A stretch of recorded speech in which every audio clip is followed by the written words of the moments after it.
बड़ी खबर के साथ।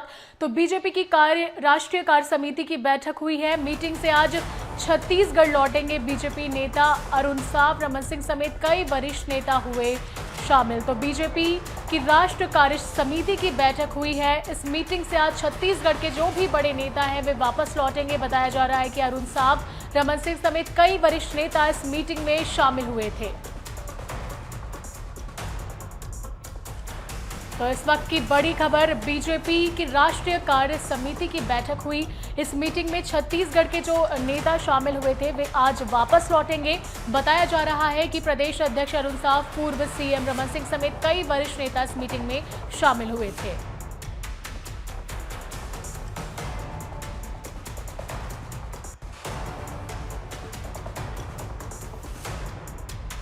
और इस खबर के लिए ज्यादा जानकारी के लिए सीधे जुड़ते हैं हमारे संवाददाता सुनील सुधाकर पांडे से, और उस वक्त उनके साथ मौजूद हैं बीजेपी के प्रवक्ता अजय चंद्राकर।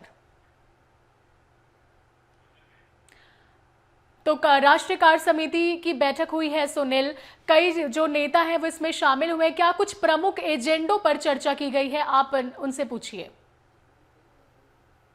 जी निधि, राष्ट्रीय कार्य समिति की बैठक रही जिसमें पूर्व मुख्यमंत्री डॉक्टर रमन सिंह सहित प्रदेश के कई वरिष्ठ नेता रहे जो दिल्ली गए हुए थे। 2 दिन की बैठक रही और क्या कुछ बैठक में हुआ, क्या कुछ वहां पे रणनीति बनी, इन सारी विषयों पर बात करने के लिए भी मेरे साथ जो है तो पूर्व मंत्री और वर्तमान कुरुद विधायक जो है तो हमारे साथ मौजूद है। क्या कुछ हुआ जो बैठक हुई अभी दिल्ली में, यहाँ से सारे वरिष्ठ नेता गए हुए थे? देखिए, भारतीय जनता पार्टी 24x7x365 दिन की पार्टी। एक अभियान समाप्त हो, दूसरा अभियान राष्ट्र सेवा का शुरू हो जाता है। ये कोई परिवार की पार्टी नहीं है। हम अपनी अच्छाइयों को भी जानते हैं, अपनी कमजोरियों को भी जानते हैं। कमजोरियों में जो 114 सीट है और जो इस साल से लेके अगले साल तक चुनाव जो शुरू होंगे, अब लोकसभा चुनाव के आते तक उन कमजोरियों को दूर करना और उस अभियान को तेजी देना। और इसका महत्व इसलिए बढ़ जाता है कि माननीय प्रधानमंत्री जी, माननीय राष्ट्रीय अध्यक्ष जी के साथ स्वतः 2 दिनों तक बैठक में शिरकत की और एक एक बिंदुओं की समीक्षा की।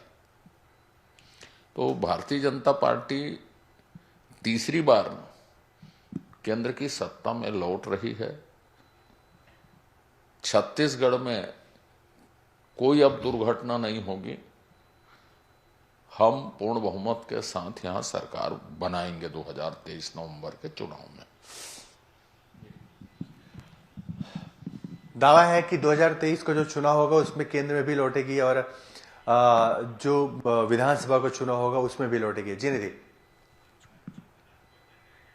सुनील, जैसे कि अभी हाल ही में जो कांग्रेस है उसने अपना प्रदेश प्रभारी बदला है, कुमारी शैलजा को जिम्मेदारी दी है। भाजपा का कहना है कि अंतर कलह के कारण ये बदलाव किया गया है। तो अजय चंद्राकर जी का इस पर क्या कहना है? जी हाँ, कांग्रेस ने अभी अपना प्रदेश प्रभारी बदल दिया। जब कांग्रेस जीती यहाँ पर, उस दौरान पूरी पार्टी को समेटने वाले पुनिया जी जो रहे यहाँ प्रभारी नहीं रहे। और ये किस ओर इंगित करता है, क्या कारण रहा कि प्रभारी बदल दिए? आपकी तरफ से भी बयान आया कि समेटने के लिए। अभी कांग्रेस में कहाँ पे फूट दिखती है, क्या समेटना बचा है? क्या है, भूपेश बघेल जी गांधी परिवार के बाद दूसरे नंबर के सबसे शक्तिशाली नेता।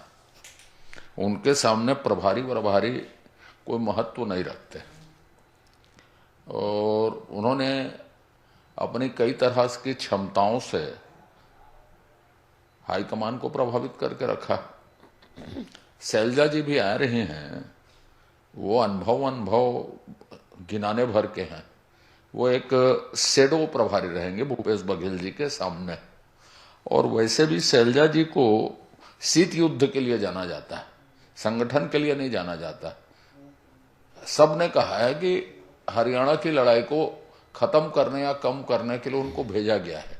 तो उद्देश्य ही अपवित्र है।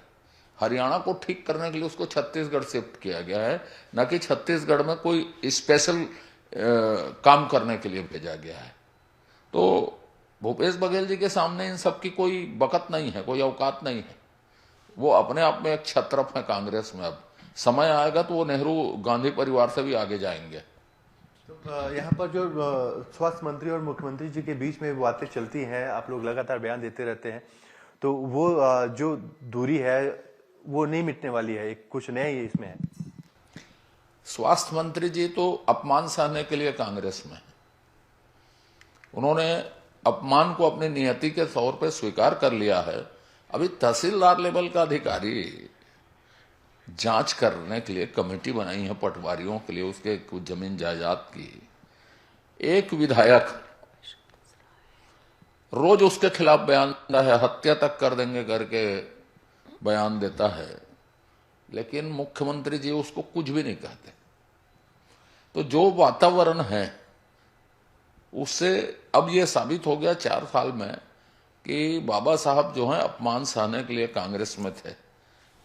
कांग्रेस में थे नहीं, कांग्रेस में हैं। और अगले चुनाव को लेकर के बाबा साहब से अगर सवाल पूछा जाए तो कहते हैं कि हमको टिकट मिलेगी कि नहीं मिलेगी, अब वो समय पर वक्त बताएगा। तो ये कैसी दशा है? देखिए, बाबा साहब के साथ कुछ भी हो सकता है, समझ रहे ना।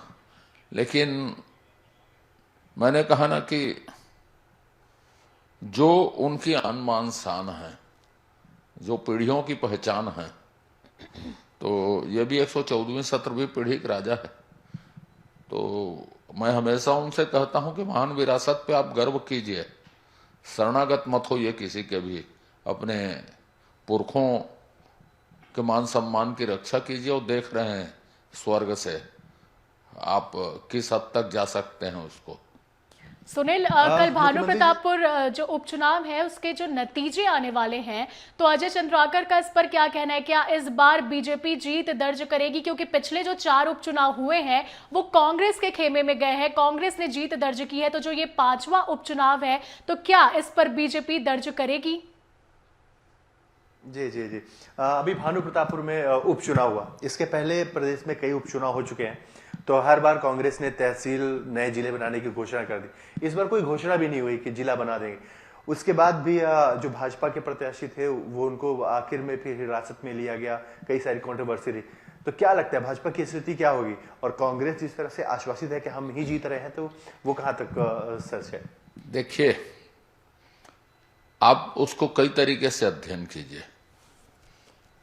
कांग्रेस इसको इमोशनल और बदनीति दोनों तरीके से लड़ रही थी। पहली बात, सत्र के दौरान 32% आरक्षण देंगे, उसके लिए विशेष सत्र बुलाना। मैंने विधानसभा में कहा था, मैं तो प्रणाम करता हूं माननीय मनोज मंडावी जी को, जिनकी शहादत के कारण यह विशेष सत्र हो रहा है। यदि यह सरकार गंभीर होती तो ऑर्डिनेंस ला सकते थे। गवर्नर महोदय ने भी यही बात कही है, लेकिन चुनाव के समय उसको भुनाना है।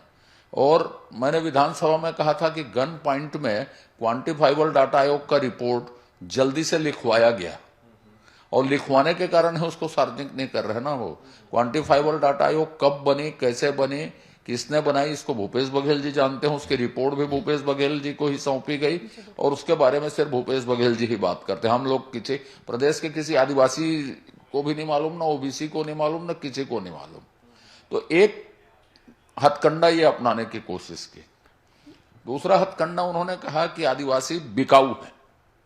चंद पैसों के कारण माननीय मोहन मरकाम जी आजकल सबको चरित्र प्रमाण पत्र दे रहे हैं। मैं उसका जिस दिन चरित्र लिख दूंगा समझ में आ जाएगा कि दूसरे के ऊपर कीचड़ उछालने का मतलब क्या होता है। विधानसभा में भी वो बलात्कारी बोल रहे थे और मुख्यमंत्री जी सुन रहे थे उसको। तो मैं जिस दिन या हम जिस दिन मोहन मरकाम को चरित्र प्रमाण देंगे ना, तो बेहोश हो जाएंगे वो। तो इसलिए थोड़े शब्दों के चयन में उनको संयम बरतना चाहिए, आदिवासी समुदाय को बदनाम नहीं करना चाहिए। जी सुनील, तमाम जानकारी के लिए आपका शुक्रिया और साथ ही अजय चंद्राकर का भी बहुत बहुत शुक्रिया अपना कीमती समय हमारे साथ साझा करने के लिए। तो आपको बता दें इस वक्त एक्सक्लूसिव पूर्व मंत्री और भाजपा विधायक अजय चंद्राकर हमारे साथ जुड़े थे। उन्होंने भाजपा राष्ट्रीय कार्य समिति की जो बैठक हुई उस पर जानकारी दी और बताया कि जो आने वाले विधानसभा चुनाव है उसे लेकर रणनीति तैयार की गई है। इसके अलावा उन्होंने कांग्रेस सरकार पर भी जमकर निशाना साधा है। आने वाले भानु प्रतापपुर उपचुनाव को लेकर उन्होंने कहा है कि बीजेपी ही जीत दर्ज करेगी।